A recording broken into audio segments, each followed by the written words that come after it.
یہ کہتے ہیں کہ شادی وغیرہ میں بعض اوقات دلہن کے سر پر قرآن رکھ کر اسے لے کے چلتے ہیں، اس کی کیا شرعی حیثیت ہے؟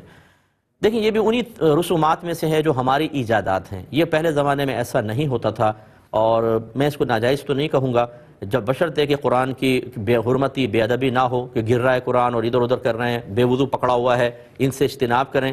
مراد یہ ہوتا ہے کہ مطلب حسن زن یہ ہے کہ قرآن کے سائے میں بچے کو نکالیں گے تو برکت ہوگی۔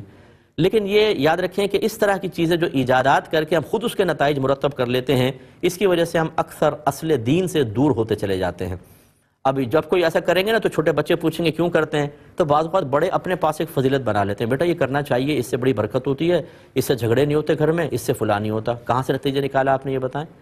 تو یہ مطلب زیادہ سے زیادہ یہ مباح ہے، نہ گناہ نہ ثواب، تھوڑا سا مستحب شاید ہو سکتا ہے کہ قرآن کے ادب اور تعظیم کے اعتبار سے، اس سے زیادہ کچھ بھی نہیں ہے۔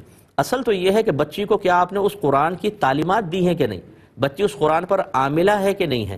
کیا ایسا ہوا کہ جتنے لوگ یہ قرآن کی برکت حاصل کرنا چاہ رہے ہیں، انہوں نے کبھی زندگی میں ایک بار پورے قرآن کو ترجمہ اور تفسیر سے پڑھا ہو، یہ دیکھنے کی زحمت گوارہ کی ہو کہ آپ کا رب آپ سے کس چیز کے ساتھ مخاطب ہے، کیا چیز بیان فرمانا چاہ رہا ہے؟ نو، یہ ہم بالکل نہیں کرتے۔ قرآن کو حلف اٹھانے کے لیے اور برکتوں کے لیے اور بچیوں کو رخصت کرنے کے لیے مخصوص کر لیا گیا ہے، یا تلاوت کرتے ہیں اور نہیں پتا کہ کیا پڑھ رہے ہیں، نہ ترجمہ آتا ہے نہ تفسیر سے کبھی پڑھا، بس پڑھے جا رہے ہیں۔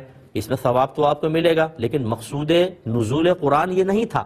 مقصد یہ ہے کہ آپ قرآن کو پڑھیں، اس کی تعلیمات کو سمجھیں۔ تو اگر آپ اس طرح رخصت کر رہے ہیں تو چلے کریں، لیکن ساتھ ساتھ اپنی بچی کو قرآن کی تعلیم بھی